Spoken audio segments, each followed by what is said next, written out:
प्रिय विद्यार्थियों, मैं CS Dotasra principal government Bangal college Didwana. आज हम बीकॉम पार्ट 3 कक्षा के ABST paper first income tax law and accounts विषय पर इनकम फ्रॉम सैलरीज विषय के वैल्यूएशन ऑफ परक्विजिट्स टॉपिक पर चर्चा करने जा रहे हैं। प्रिय विद्यार्थियों, जैसा कि कल के वीडियो में बताया गया था कि अनुलाभ 3 प्रकार के होते हैं।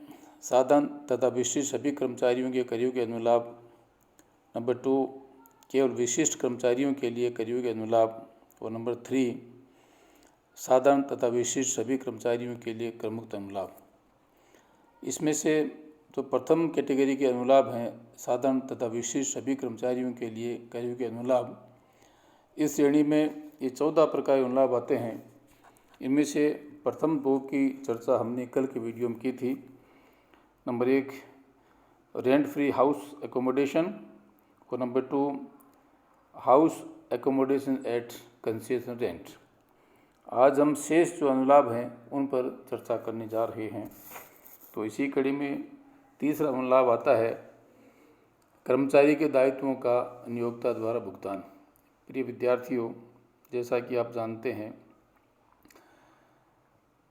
कुछ दायित्व ऐसे होते हैं जिनका नियोक्ता स्वेच्छा से भुगतान करता है, यानी सेवा शर्तों में इनका उल्लेख नहीं होता है। अतः ऐसे दायित्व जिनका भुगतान नियोक्ता नहीं करता तो कर्मचारी को करना पड़ता है। ऐसे दायित्वों का नियोक्ता स्वेच्छा से भुगतान करता है तो इन दायित्वों के संबंध में गत वर्ष में नियोक्ता द्वारा चुकाई गई राशि को ही दायित्वों के भुगतान का कर योग्य मूल्य माना जाता है।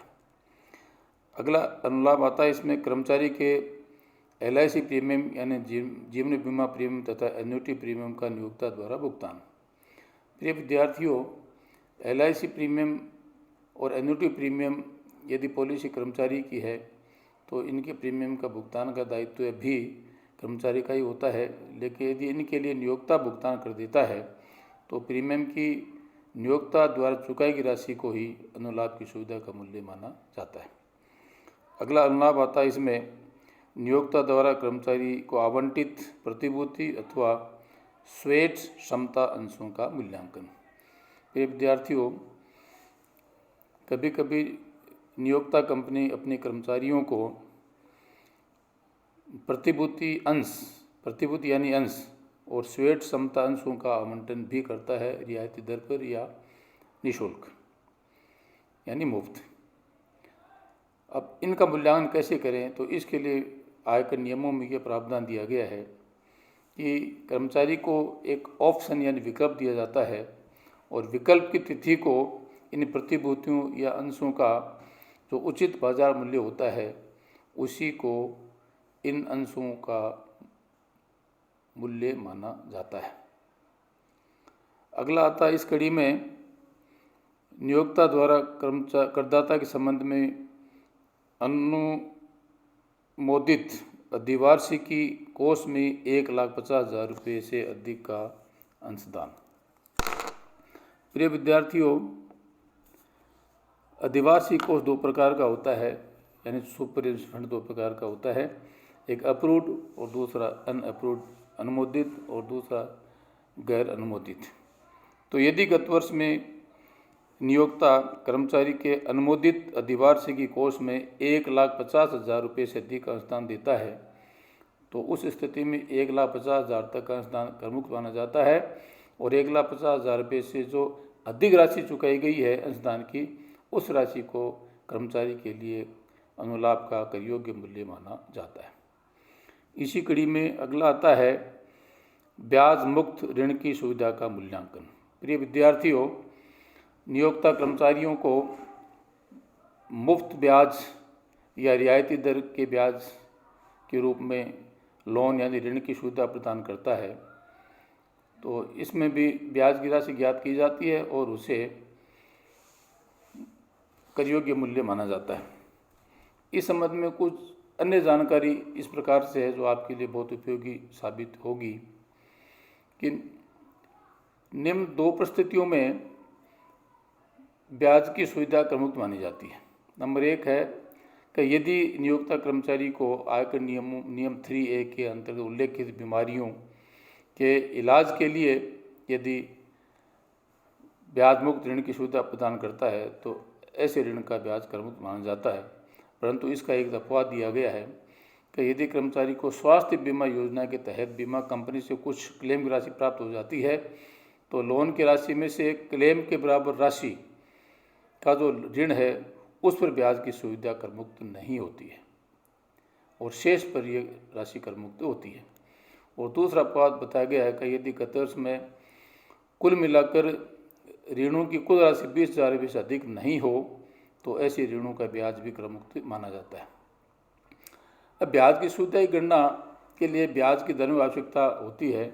इसके लिए नियमों में ये उल्लेख किया गया है कि संबंधित गत वर्ष की प्रथम तिथि को SBI द्वारा जिन ब्याज दरों की घोषणा की जाती है उन दरों के आधार पर ब्याज की गणना की जाती है और गणना की गई राशि को ब्याज की सुविधा का कर योग्य मूल्य माना जाता है। ये ब्याज की दरें विभिन्न प्रकार के ऋणों के लिए अलग अलग दी गई हैं। जो अपना गत वर्ष 2019-20 तो उसकी प्रथम तिथि 1 अप्रैल 19 को है। तो 1 अप्रैल 19 को जिन दरों का उल्लेख किया गया है उनकी चर्चा हम आपके समक्ष प्रस्तुत कर रहे हैं। पहला है हाउसिंग लोन यानी गृह ऋण। तो इसमें महिलाओं और अन्य व्यक्तियों के लिए अलग दरों का उल्लेख किया गया है। महिलाओं के लिए 8.70% से 9.10% की दरों के आधार पर ब्याज की गणना की जाती है और अन्य कर्मचारियों के लिए 8.75% से 9.15% की दर से ब्याज की गणना की जाती है। इस श्रेणी में दूसरा लोन आता है कार लोन यानी नए कार के लिए ऋण। इसमें महिलाओं के लिए 9.30% से 9.80% की दरों से ब्याज की गणना की जाती है और अन्य करदाताओं के लिए 9.30 से 9.80% दर से ब्याज की गणना की जाती है। इसी कड़ी में अगला लोन आता है पुरानी कार के लिए ऋण यानी लोन फॉर यूज्ड कार। इसमें पुरुष और महिला सभी कर्मचारियों के लिए कॉमन दरें दी गई हैं और वो इस प्रकार से हैं 11.05% से 12.05% की दर तक इन दरों से ब्याज की गणना की जाती है। और अगला इसी कड़ी में आता है दुपहिया वाहन यानी 2 व्हीलर लोन। इसमें भी सभी के लिए कॉमन दर दी गई है 17.6% की दर से गणना की जाती है। अगला लोन आता है इसमें एजुकेशन लोन अर्थात शिक्षा ऋण।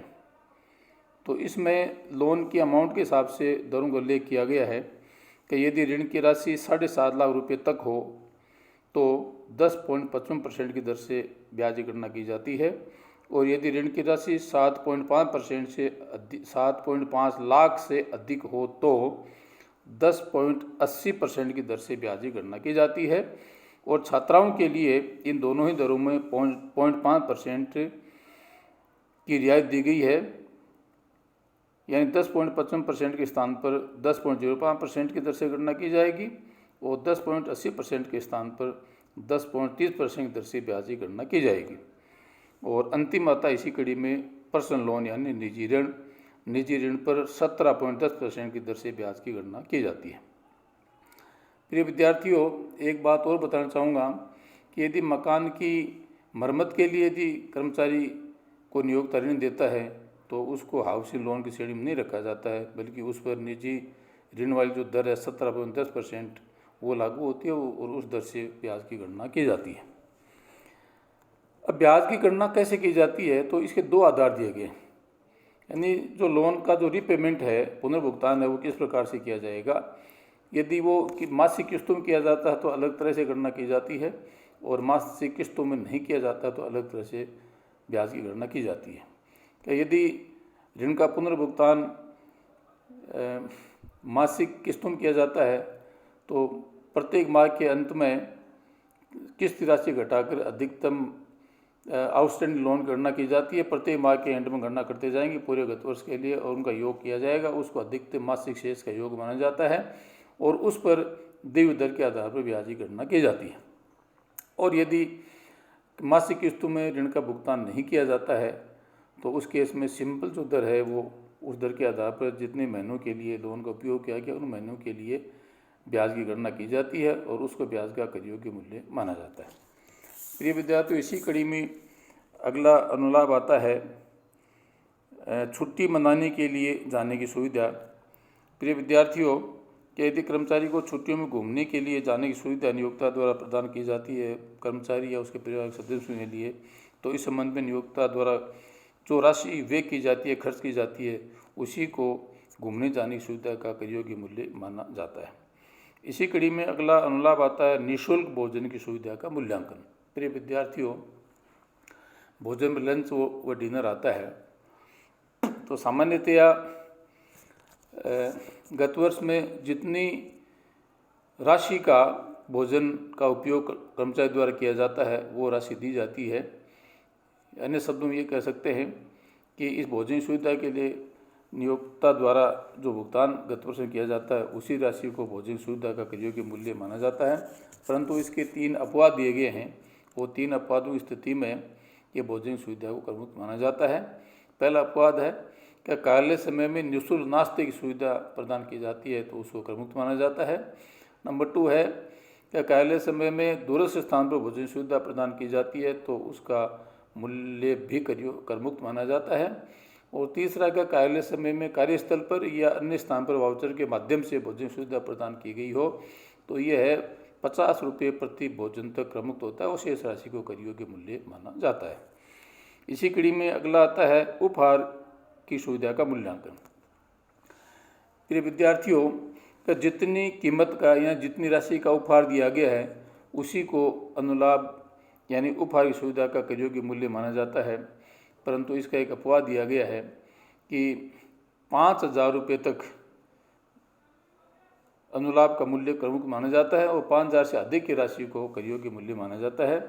परंतु यदि नगद उपहार दिया गया है तो उस पर इस 5,000 की करमुक्ति का लाभ करदाता को नहीं दिया जाता है। यानी नगद जो राशि उपहार की उसको तो पूर्णतया कर योग्य माना जाता है और वस्तु के रूप उपहार दिया गया तो वो प्रथम 5,000 तक करमुक्त होता है और इस अधिक राशि को कर योग्य अनुलाभ माना जाता है। इसी कड़ी में अगला अनुलाभ आता है क्रेडिट कार्ड की सुविधा का मूल्यांकन। प्रिय विद्यार्थियों, क्रेडिट कार्ड के संबंध में गत वर्ष में नियोक्ता द्वारा जो राशि वहन की जाती है उस राशि को इस सुविधा का कर योग्य मूल्य माना जाता है।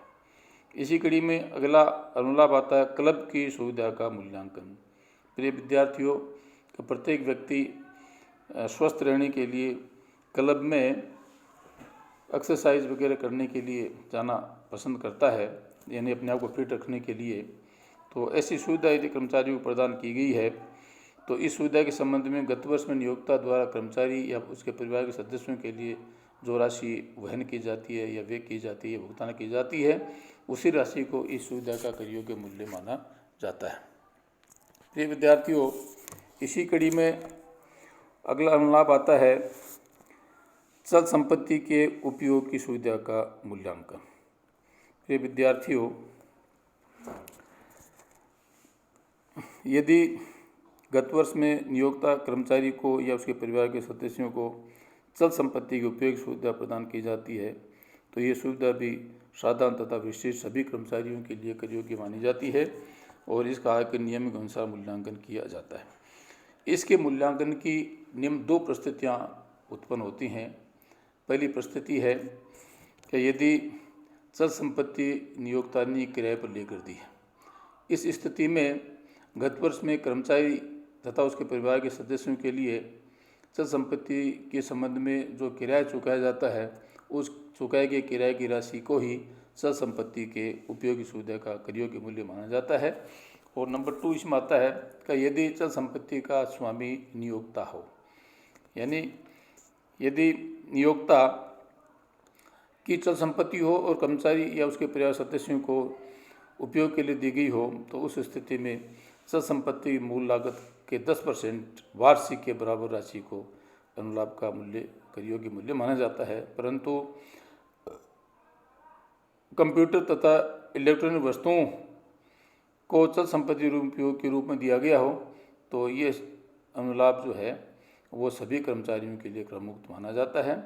कंप्यूटर तथा इलेक्ट्रॉनिक वस्तुओं को छोड़कर अन्य चल संपत्तियों की सुविधा ही सभी कर्मचारियों के लिए कर योग्य मानी जाती है। प्रिय विद्यार्थियों, इसी कड़ी में अगला अनुलाभ आता है चल संपत्ति के हस्तांतरण की सुविधा का मूल्यांकन। प्रिय विद्यार्थियों, कभी कभी नियोक्ता चल संपत्ति स्थायी रूप से कर्मचारी को ट्रांसफ़र कर देता, हस्तांतरित कर देता है। तो इस स्थिति में इस सुविधा का कर योग्य मूल्यांकन ज्ञात किया जाता है और करदाता की कर योग्य आय में उस राशि को कर योग्य अनुलाभ के रूप में शामिल किया जाता है। अब इसका मूल्यांकन कैसे करते हैं? तो इसके लिए ह्रास की दरें दी जाती हैं और ह्रास की दरों के आधार पर उसकी जो मूल लागत है चल संपत्ति की, उसमें से ह्रास की राशि घटाकर शेष जो राशि बचती है उसी को इस अनुलाभ का कर योग्य मूल्य माना जाता है। परंतु यहाँ एक बात ध्यान देने योग्य है कि इसमें ह्रास की विभिन्न संपत्तियों की अलग दरें दी गई हैं और ऐसी 3 परिस्थितियां हैं जिनका हम उल्लेख करने जा रहे हैं। नंबर 1 है कंप्यूटर तथा इलेक्ट्रॉनिक वस्तुओं के घटते हुए शेष पर 50% की दर से ह्रास की गणना की जाती है। नंबर 2 है मोटर कार के घटते हुए शेष पर 20% की दर से ह्रास की गणना की जाती है। और नंबर 3 है अन्य चल संपत्तियों की हस्तांतरण, अर्थात इलेक्ट्रॉनिक वस्तुओं, कंप्यूटर तथा मोटर कार को छोड़कर अन्य किसी चल संपत्ति का करदाता को नियोक्ता द्वारा हस्तांतरण किया जाता है। तो ऐसी चल संपत्ति की मूल लागत का 10% वार्षिक के आधार पर ह्रास की गणना की जाती है। प्रिय विद्यार्थियों, ह्रास की गणना कितनी अवधि के लिए की जाती है? तो इसके लिए आकर नियमों में विशेष उल्लेख किया गया है कि नियोक्ता जितने पूर्ण वर्षों के लिए ऐसी चल संपत्ति का स्वामी रहा है उतने वर्षों का ह्रास ज्ञात करके और इन चल संपत्ति मूल लागत में से घटाया जाता है और शेष राशि को ही चल संपत्ति के हस्तांतरण की सुविधा का कर योग्य मूल्य माना जाता है। प्रिय विद्यार्थियों, एक और इसमें विशेष बात ध्यान देने की है कि कंप्यूटर, इलेक्ट्रॉनिक वस्तुओं तथा कार को छोड़कर अन्य चल संपत्ति हो तो उसका नियोक्ता 10 वर्ष उपयोग करने के पश्चात यदि कर्मचारी को हस्तांतरण करता है तो ऐसी स्थिति में इस अनुलाभ का कर योग्य मूल्य 0 माना जाता है, क्योंकि इसमें 10% की दर से वार्षिक दर से गणना की जाती है और 10 वर्ष का ह्रास घटाने के बाद में उस संपत्ति का मूल्य अप्रयुक्त मूल्य 0 बचता है। तो 0 कर योग्य मतलब कर मुक्त होना, इसलिए 10 वर्ष यूज करने के पश्चात यदि ट्रांसफर करता है तो ऐसी संपत्ति का हस्तांतरण कर्मचारी के लिए कर मुक्त माना जाता है। इस प्रकार से साधारण तथा विशेष सभी कर्मचारियों के लिए जो 14 अनुलाभ कर योग्य होते हैं इनका कल और आज की वीडियो में हमने विस्तृत विवेचन किया है। मैं समझता हूँ ये जो प्रावधान मैंने आपको बताए हैं वो आपके लिए, आपके जीवन में उपयोगी सिद्ध होंगे, परीक्षा की दृष्टि से उपयोगी सिद्ध होंगे। इसी आशा और विश्वास के साथ धन्यवाद, थैंक यू वेरी मच। और अगले अनुलाभों का मूल्यांकन हम आगामी वीडियो में करेंगे। थैंक यू, धन्यवाद।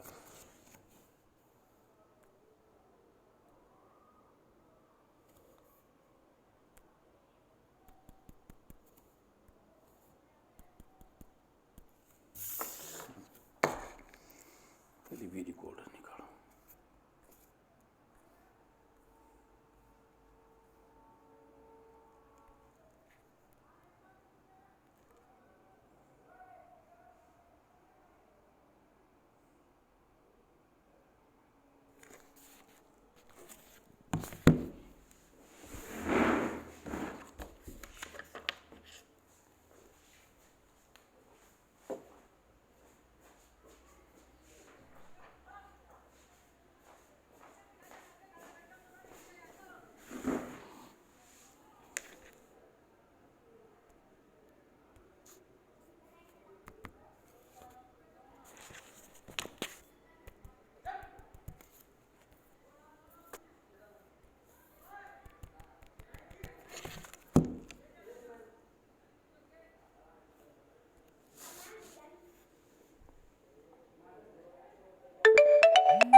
अरे दीपक दीपक कौन गए हो यार? वीडियो अपलोड करना साढ़े वो कोड वेरिफिकेशन मांग रहे हैं। अपलोड वीडियो अपलोड नहीं हो रहा है, कल तक हुआ था। आज वेरिफिकेशन कर दिया तो वेरिफिकेशन क्यों मांग रही है? तो मामले के एक बार आउट हो जाओगा, हैं आउट हो जाओ ना लोगों के लिए।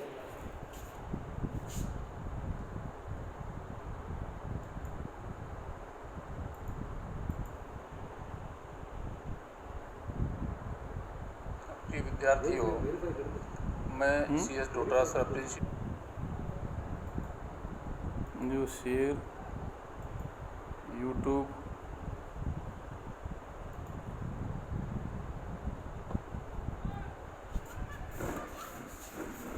Created by recorder. टाइटल डाल देते हैं इसमें।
अब जैसे ये मान लीजिए वो टाइटल वगैरह सब लिख दिया। अब अपलोड शुरू करते हैं। देखो ये अब वेरीफाई योर अकाउंट।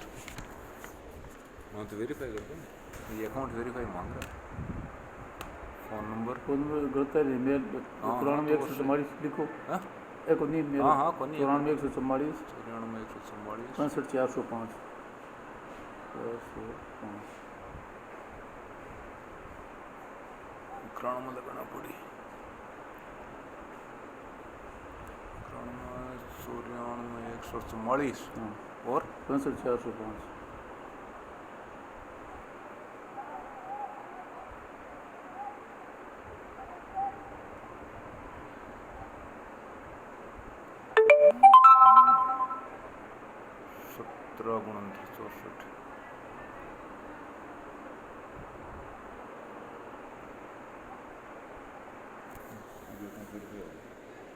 वेरीफाइड अब शुरू हो गया।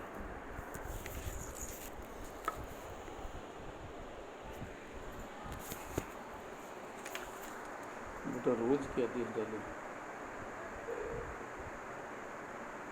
जिन निजी महाविद्यालयों BEd महाविद्यालयों संबंधित कार्यों को संपादित करने के लिए निम्नानुसार प्राचार्य राजकीय महाविद्यालयों को नोडाधिकारी नियुक्त किया जाता है। BEd महाविद्यालयों से संबंधित कार्यों को संपादित करने के लिए निम्नानुसार प्राचार्य को नोडाधिकारी नियुक्त किया जाता है। अपना संबंधित है वो संबंधित ही है। हाँ, लेकिन निजी महाविद्यालय में BEd महाविद्यालयों से संबंधित कार्यों को संपादित करने के लिए निम्नानुसार प्राचार्य राजकीय महाविद्यालयों को नोडल अधिकारी नियुक्त किया जाता है। समस्त नोडल अधिकारी संबंधित तहसीलों के निजी महाविद्यालयों BEd महाविद्यालयों से वांछित सूचनाओं का एकत्रीकरण, अनापत्ति प्रमाण पत्रों से संबंधित आवेदन पत्रों की जाँच और ASHE पोर्टल, संपर्क पोर्टल, CM हेल्पलाइन एवं इन निजी महाविद्यालयों संबंधी अन्य सभी प्रक्रियाओं का कार्य संपादित करेंगे। बोलो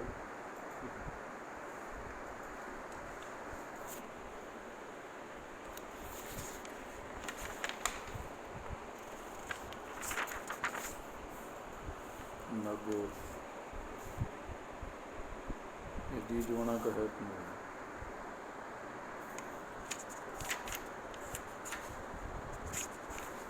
अब मार के मेरे की तरह को मार के करनी पड़ेगी।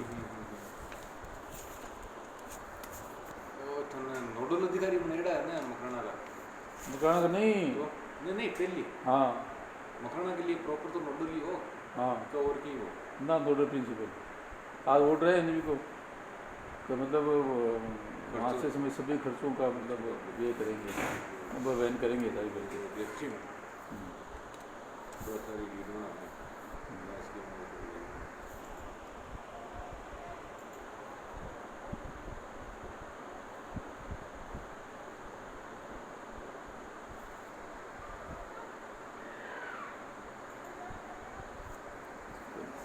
वो तो दो डलेड़ा है मुझे लगे एक ही दो डाल दिया ठीक है ये डाला।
वेरीफाई क्यों कराओ हम लोग एक बार कराना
प्रिय विद्यार्थियों, मैं CS Dotasra principal government Pangal college Didwana.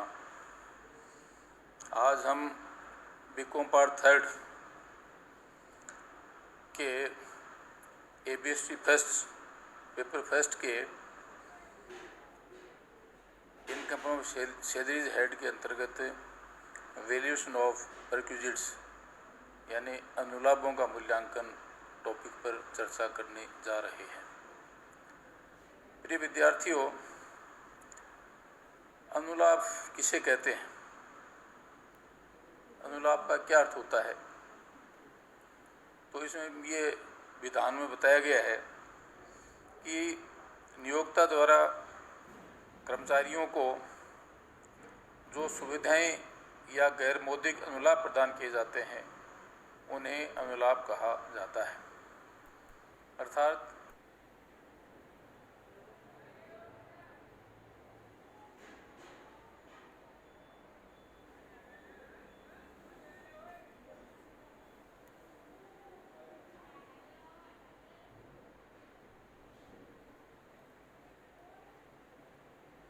प्रिय विद्यार्थियों,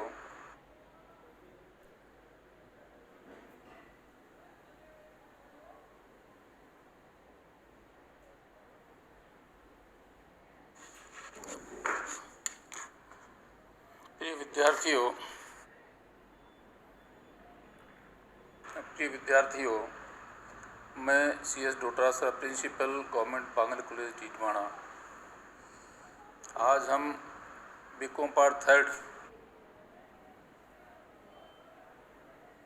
प्रिय विद्यार्थियों, मैं CS Dotasra principal government Pangal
कैसे हो गया?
प्रिय विद्यार्थियों, मैं CS Dotasra principal government Pangal college Titwana. आज हम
Okay.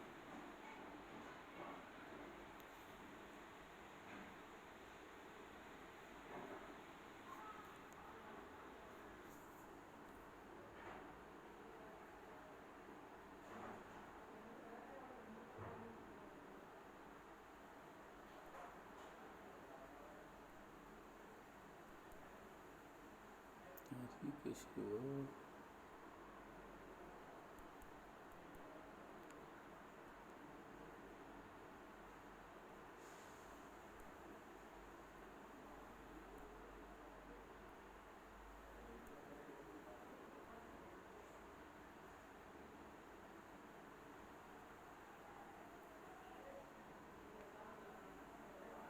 और प्रिय विद्यार्थियों, मैं CS Dotasra principal government Pangal college Titwara. आज हम बीकॉम पार्ट 3 के ABST फर्स्ट पेपर फर्स्ट के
प्रिय विद्यार्थियों, मैं CS Dotasra principal government Pangal college टीटवाड़ा।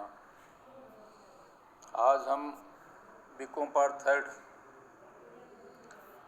के